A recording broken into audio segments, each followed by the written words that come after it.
കാലക്രമേണ ഗൗതം എല്ലാ രീതിയിലും മാറിക്കൊണ്ടിരുന്നു. പാത്രം കഴുകിക്കൊണ്ടിരിക്കുമ്പോൾ അവനിയുടെ മുഖം അവന്റെ മനസ്സിൽ തെളിഞ്ഞു വന്നു. ഇന്ന് ആദ്യമായി അവനിയുടെ കണ്ണുകളിൽ തനിക്കുള്ള ബഹുമാനം അവൻ കണ്ടു. അതോർത്ത് ചിരിക്കുമ്പോഴാണ് അവന്റെ ഫോൺ റിംഗ് ചെയ്തത്.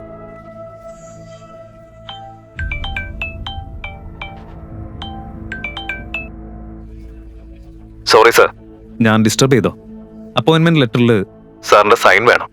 നാളെ എപ്പോഴാ വരുന്നത്? നാളെ രാവിലെ ഞാൻ ഓഫീസിലേക്ക് വരാം. Okay sir. ഈ രാത്രി ആരോടാ സംസാരിക്കുന്നത്? അത് പിന്നെ ആ ക്രെഡിറ്റ് കാർഡിന്റെ ആളുകളാ. ഈ സമയത്തും വിളിച്ച് ബുദ്ധിമുട്ടിക്കുക. ഭയങ്കര ബുദ്ധിമുട്ടാ അവരെ കൊണ്ട്.